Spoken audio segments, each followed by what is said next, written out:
Thank you, Madam Speaker. It's a pleasure to be able to speak on this important topic, and I want to recognize the work of my colleague from Dufferin-Caledon, our Shadow Minister for Trade, who is thinking very much about how to advance Canada's economic interests in terms of trade, but also about how to apply moral values and principles to the approach we take when it comes to trade and importation of products. Madam Speaker, I think when most Canadians think about slavery, they would think in terms of history. They would think in terms of stories they've heard or read, movies they've seen about the Underground Railroad, the horrors of the transatlantic slave trade, of the American Civil War, of figures like Abraham Lincoln and William Wilberforce. And these are important things for us to learn about from our past, to understand, and as well as to understand the ongoing legacies and harms that result from that violence.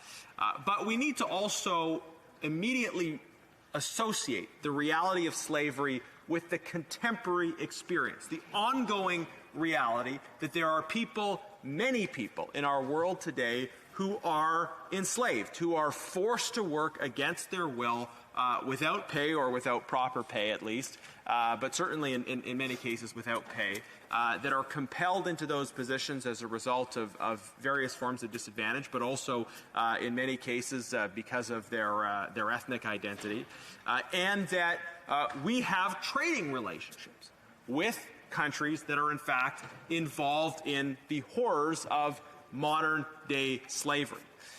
So when we reflect on the injustice of the past and we look back and we wonder, how did people allow that to happen? Why were people so indifferent? Not everyone, but why were many people so indifferent to the horrors that were happening around them at those times in the past? We need to then pull that reality up to today and say, why aren't we doing more? Why aren't we today more seized with the reality of modern-day slavery and with the actions that we need to take in order to respond? Madam Speaker, a few years ago I visited Whitney Plantation, and just a powerful exposition of the horrors of slavery as it existed in the United States in the past. But then always bringing that reality forward to recognize the continuing horrors of slavery today is, I think, very important for all of us.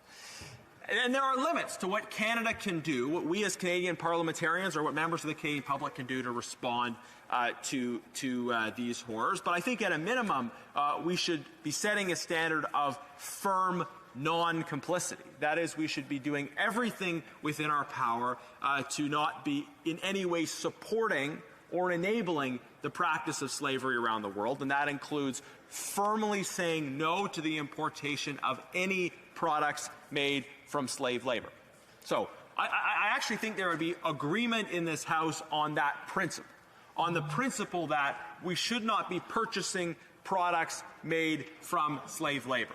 But the problem has been the complete absence of will on the part of government to implement this. As my colleague has said, we have seen actually no shipments stopped coming of products coming from the Uyghur region in China as a result of slave labor. There was one case of a shipment that was stopped and then subsequently released. And you compare that level of enforcement to the much stronger levels of enforcement we've seen in the United States and in other countries. And any time we have a total gap of enforcement on an issue in Canada, you could say a similar thing about foreign interference, frankly. When there's a significant gap in enforcement in Canada, and yet there's high levels of enforcement, shipments being stopped, people being arrested, expelled for spying, etc., in other countries, then you have to ask, well, is this because Canada's not being targeted? Or is this because Canada is not being effective in its enforcement? We shouldn't have a situation, Madam Speaker, where ships containing products made from slave labor are told you can't dock in Seattle, but then the same ships with the same products are docking in Vancouver. I don't think that's in any way morally acceptable. Now, let's acknowledge as well that international supply chains are complicated. That saying as a moral absolute that we shouldn't be importing products made from slave labor is something we can, I hope, all agree on. But on the other hand, figuring out the systems and processes that are going to get us there is potentially challenging and complicated. But what my colleague has said, rightly so, is that we should simply work with the Americans, collaborate, align our enforcement, use the information and the research that they've already gathered, and that actually makes the enforcement process much simpler. I would like to see us go further than that, actually. I would like to see us gathering together like-minded partners from around the world and saying, can we have a common standard as well as common tools of enforcement to keep out products made from slave labor? Because given the research and analysis that's required, if we can have a group of like-minded partners, G7 countries, perhaps others, and saying we are all going to work together to ensure effective enforcement of rules around keeping out products made from forced labor, then it would be less resource intensive for us to do that work. And we could simply say that if an analysis has been done collectively among allies, or by a trusted agency within a particular country that says that there is a high risk that particular products contain slave labor, then those products will not be able to be sold in any of the partner countries that are working together on this common framework. I think that makes sense from a moral perspective, following up with our moral obligations. It also makes sense from a practical and resource perspective. Why would we have a different assessment from our partners and allies on whether or not a particular product was made from slave labor?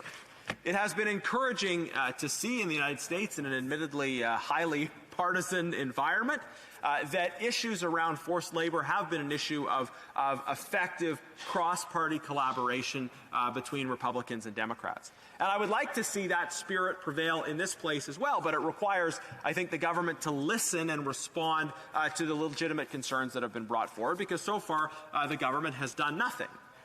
We have, and I give due credit, we have a private member's bill from an individual member of the government that deals with a specific issue around disclosure.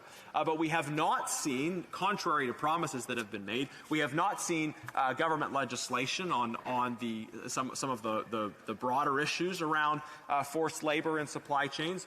We have not seen what many people are calling for, which is a specific targeted approach to some of these extreme hotspots of forced labor. Because in some cases, we see forced labor happening kind of in ungoverned or less governed places. It happens outside of the law without the official sanction of the state involved. But notably in the case of the Uyghur region in China, we see forced labor happening in a way that is coordinated as part of a genocide of the Uyghur people, a genocide that this House, but still the government, have failed to recognize. So when you have a state-directed genocide which has forced labor associated with it, surely you should have a targeted approach to that specific region.